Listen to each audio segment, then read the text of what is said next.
샬롬. 예수 그리스도의 평강이 이 자리에 모이신 여러분들에게 함께 하시기를 간절히 바랍니다. 함께 찬송하시겠습니다. 찬송가 160장 무덤에 머물러 함께 찬송하시겠습니다.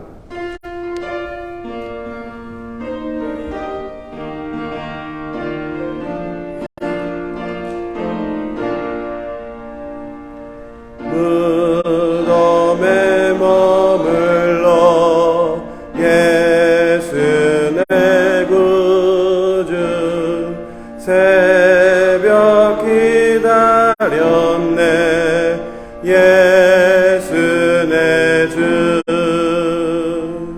원수를 다 이기고 무덤에서 살아나셨네 어둠을 이기시고 나와서 성도 함께 길이 다스리시네 사셨네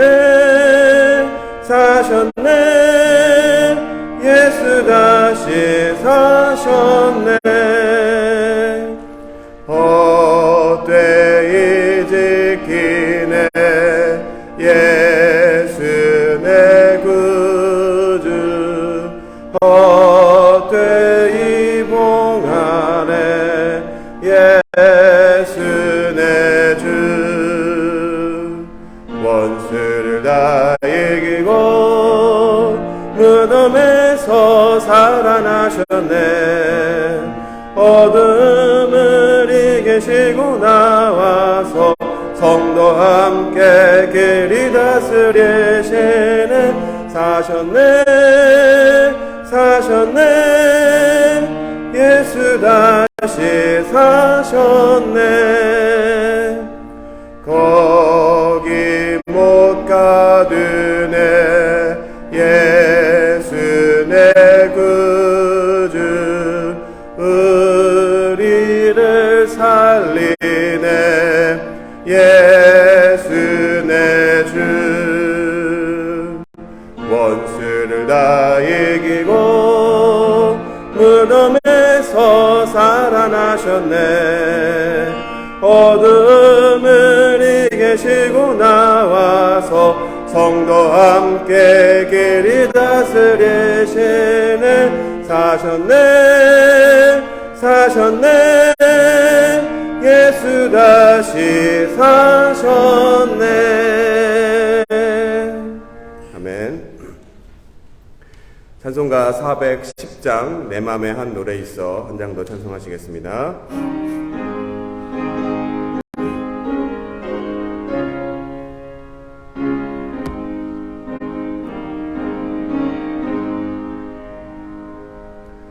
내 맘에 한 노래 있어 나 즐겁게 늘 부르네 이 노래를 부를 때에 큰 평화 임하도다 평화 하나님 주신 선물 그 놀라운 주의 평화 하나님 선물일세 주 십자가 지심으로 날 구원해 주셨으며 주 예수님 고난받아 나 평화 누리도다 평화 하나님 주신 선물 그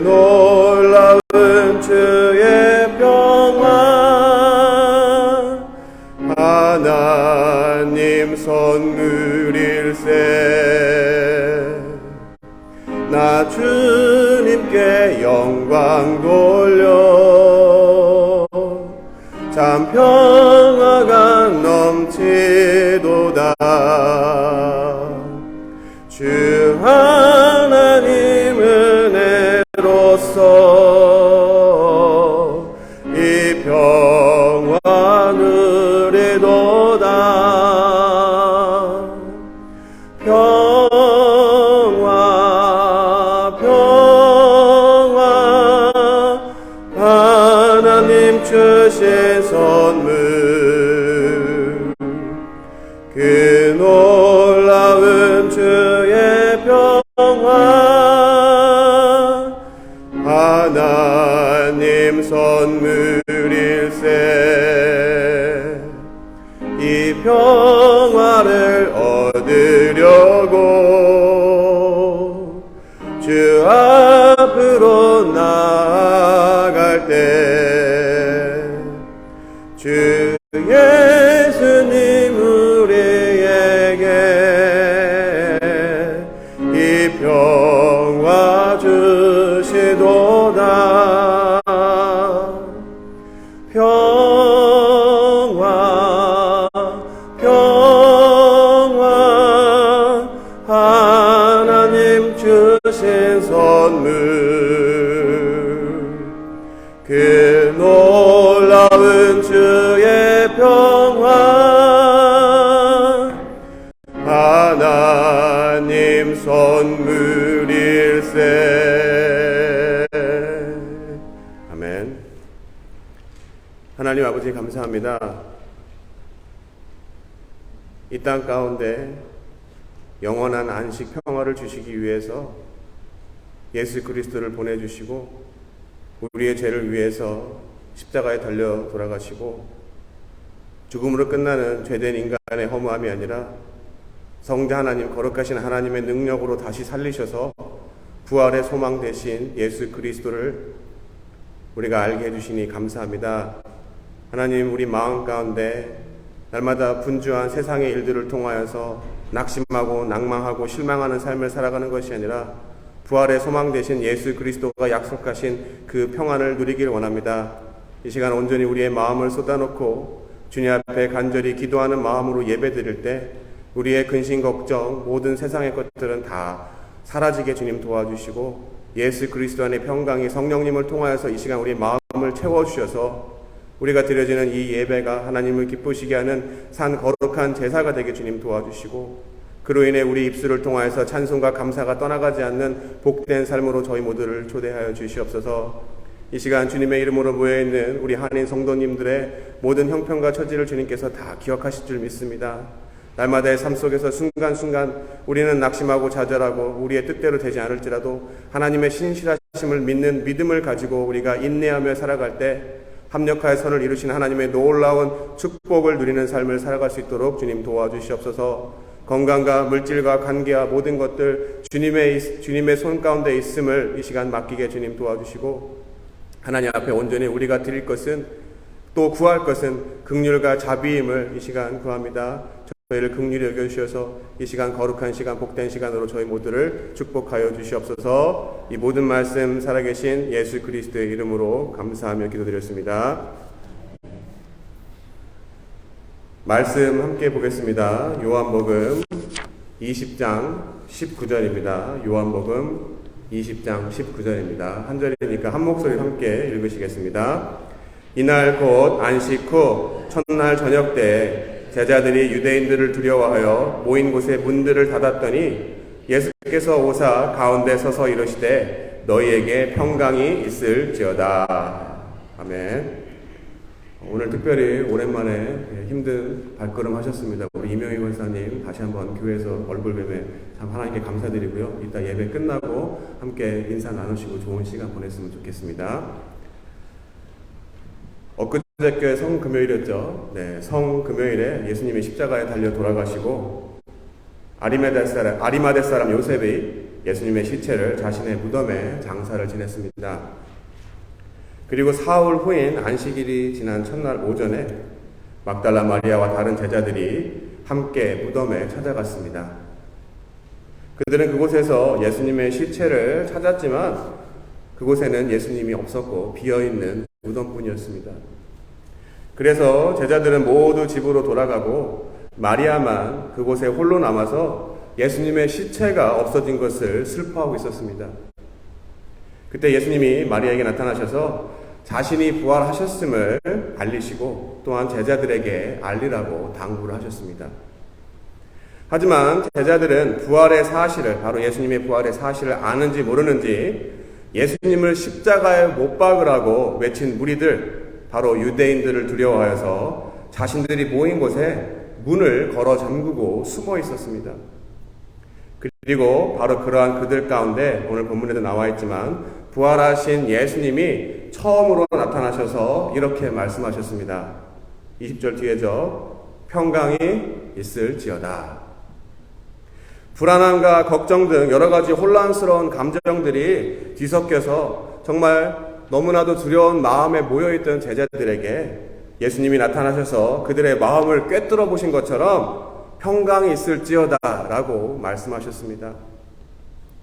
안식일 후 첫날 무덤에 가서 예수님의 시체를 찾았던 제자들이 그 시체를 찾지 못했을 때 예수님이 부활했을 거라고 그들은 전혀 생각하지도 못했습니다. 본문 이전에 20장 9절에도 이렇게 이야기하고 있습니다. 제가 읽겠습니다. 그들은 성경에 그가 죽은 자 가운데서 다시 살아나야 하리라 하신 말씀을 아직 알지 못하더라. 오히려 어떻습니까? 시체가 없어져서 유대인들이 자신들에게 그 책임을 물을까봐 그들은 두려움에 떨며 문을 잠그고 집안에 숨어 있었습니다. 마태복음 27장 62절부터 64절입니다. 마태복음 27장 62절부터 64절입니다. 그 이튿날은 준비일 다음 날이라 대제사장들과 바리새인들이 함께 빌라도에게 모여 이르되 주여 저 속이던 자가 살아있을 때 말하되 내가 사흘 후에 다시 살아나리라 한 것을 우리가 기억하노니 그러므로 명령하여 그 무덤을 사흘까지 굳게 지키게 하소서. 그의 제자들이 와서 시체를 도둑질하여 가고 백성에게 말하되 그가 죽은 자 가운데서 살아났다 하면 후에 속임이 전보다 더 클까 하나이다 하니 자신들이 따르던 예수님이 저항 한번 못하고 잡혀가시고 십자가에 달려 처참하게 돌아가시도록 한 유대인들이 예수님의 제자인 자신들에게도 똑같이 해코지할까봐 제자들은 두려움에 떨고 있었습니다. 부활하신 예수님의 이야기를 마리아에게 들었음에도 불구하고 그들은 그것이 무엇을 의미하는지 바로 제자들은 현실적으로 전혀 피부에 와닿지 않은 상태에 있었습니다. 오히려 그들에게는 당장 영향력을 행사할 수 있는 유대인들이 의식되었고 그들이 두려워서 집안의 문을 꼭꼭 걸어 잠그고 있었던 것이었습니다. 그러한 그들에게 나타나 부활하신 예수님이 말씀하셨습니다. 너희에게 평강이 있을지어다. 여러분, 제자들에게 예수님의 부활은 어떤 의미였습니까? 아니, 질문을 바꿔봐서 그들이 바라던 예수님의 모습은 어떤 모습이었습니까? 십자가에서 허망하게 돌아가시는 예수님이 아니라 현실에서 자신들의 왕 노릇해줄, 그리고 그러한 왕 옆에서 자신들의 뭔가 삶의 유익이 되는 권력, 물질 등을 바랬을 것입니다. 하지만 어떻습니까? 그러한 꿈을 산산이 부수는 십자가의 사건은 그들에게는 엄청난 충격이었을 것입니다. 예수님이 십자가 달려 돌아가시고 나서 그들은 앞으로 내가 어떻게 살아가지? 어떻게 살아가야 할지 하는 막막함에 시체가 없어진 게 아니라 부활하신 예수님은 생각도 못했고 도리어 저항 한번 못하고 힘없이 돌아가신 예수님을 정죄한 유대인들이 자신들이 예수님의 시체를 빼돌렸다고 오해하고 그들을 곤경에 몰아넣을까봐 두려워했던 것이 바로 제자들이었습니다. 결국 21장에 보면 부활하신 예수님, 요한복음 21장이죠. 부활하신 예수님을 뒤로하고 그들은 제자로 부름받기 이전의 삶으로 돌아가 버렸습니다. 3년을 따라다니면서 예수님과 함께 먹고 자고 기적과 이적을 눈으로 직접 목격하고 체험했음에도 불구하고 그러한 제자들은 부활한 예수님을 봤음에도 불구하고 모두가 소망을 잃어버리고 평안함도 없이 자신의 옛 모습으로 돌아가 버렸습니다. 하지만 그와 같은 제자들이 하나의 사건을 통해서 누구보다도 열정적으로 용감하게 바로 죽음도 두려워하지 않고 예수님의 부활의 사건을 전하는 사도들이 되었습니다. 두려워 떨며 문을 잠그고 숨어있던 제자들을 그렇게 바꾼 사건이 여러분 무엇일까요? 잘 아시는 오순절의 성령의 사건입니다. 예수님의 고난과 죽음과 부활의 사건이 무엇을 의미하는지 그들은 바로 지식이 아니라 성령을 통하여서 가슴으로 경험하게 되었습니다. 그들이 바라던 모든 세상적인 영광과 욕심은 결국 자신이 주어진 인생이 끝나는 바로 죽으면 모든 것이 끝이 나지만 죽어도 영원히 사는 영혼의 구원, 바로 사망 권세인 죽음을 이긴 육신의 부활이라는 하나님의 구원의 계획에 예수 그리스도가 첫 열매가 되셨고 자신들도 그렇게 구원받게 될 거라는 믿음을 바로 성령을 통하여서 밝히 알게 되었습니다.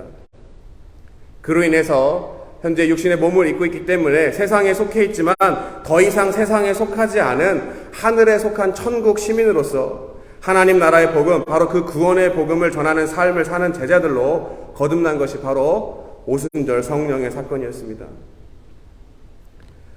예수님의 부활의 사건은 여러분 성령을 받지 않고는 결코 이해할 수도 믿어지지도 않는 것입니다. 이 부활의 사건, 성령을 통하여 깨닫게 되는 구원의 사건이 현재 21세기 미국에 살고 있는 우리의 삶과는 어떤 의미가 있습니까? 모든 믿는 자들이 때가 되면 또 절기가 되면 부활절을 지킵니다. 여러분 아시다시피 우리 교회에서도 아이들을 위해서 부활절 행사가 있습니다. 여러 가지 이러한 절기가 돼서 부활절을 지킬 때마다 이 부활절의 의미가 무엇일까라고 다시 한번 새겨보고 또 고민하게 됩니다. 성탄절보다 더 큰 의미 있는 절기라고 이야기하지만 부활절을 지내는 우리의 삶의 모습을 보면 여전히 유대인들을 두려워하여 집안의 문을 잠그고 있는 제자들의 모습은 아닌가라고 생각도 해보았습니다. 세상에 나가서 담대히 구원의 복음을 전하는 삶을 살기보다는 교회 안으로 들어와서 여전히 세상 일에 근심 걱정하며 두려워하는 삶을 살고 있지는 않은가 생각해 보았습니다. 갈수록 한국이나 미국이나 사는 게 어려워지고 물가도 오르고 생활은 어떻게 하지? 내 비즈니스는 어떻게 하지? 우리 아이들은 어떻게 하지? 수없이 많은 걱정들과 또 근심으로 잠을 이루지 못하는 분들도 계실 것입니다. 마음에 평안함이 전혀 없는 것 같습니다. 그 이유가 무엇입니까?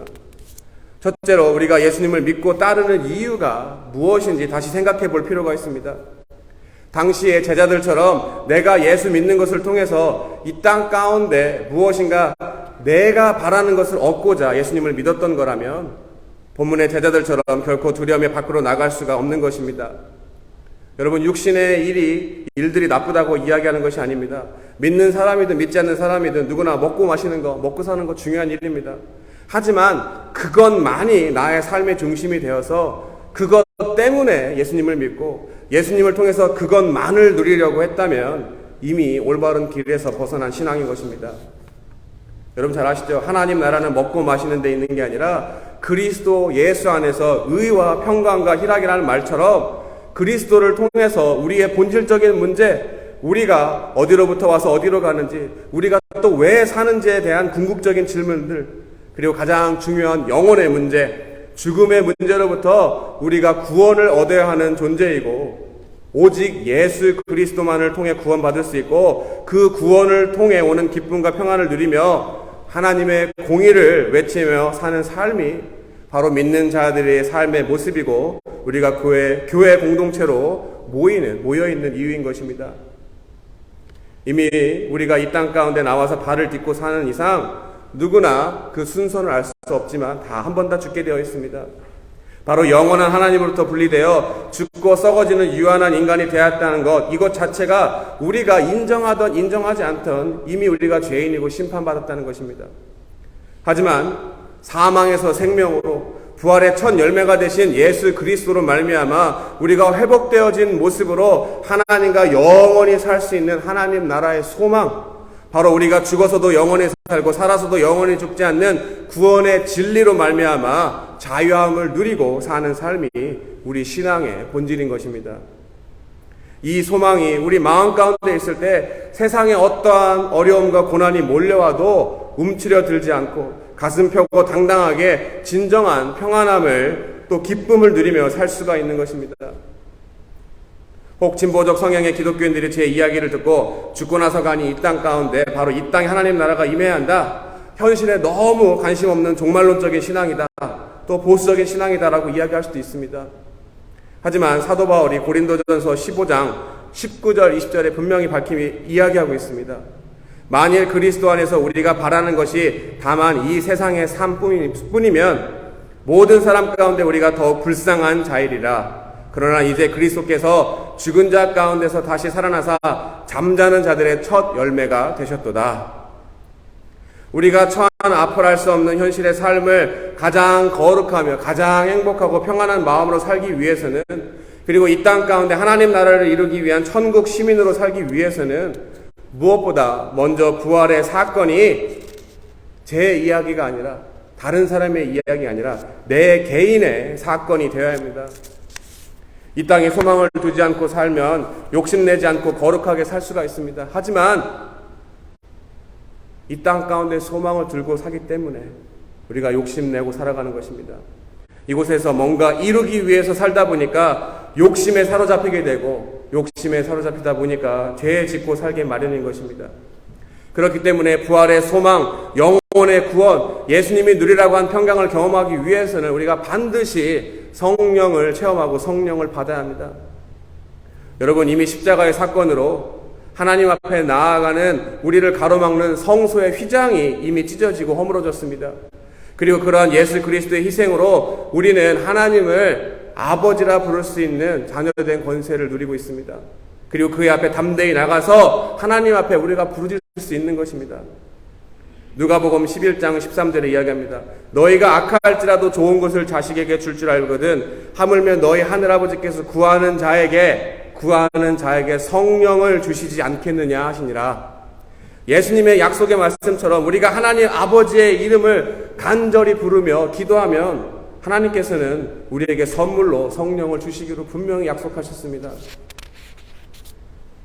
여러분, 아직도 불안함에 세상의 여러 가지 근심 걱정으로 평안함이 없이 문을 잠그고 계신 제자 같은 삶을 살고 계신 않으신가요?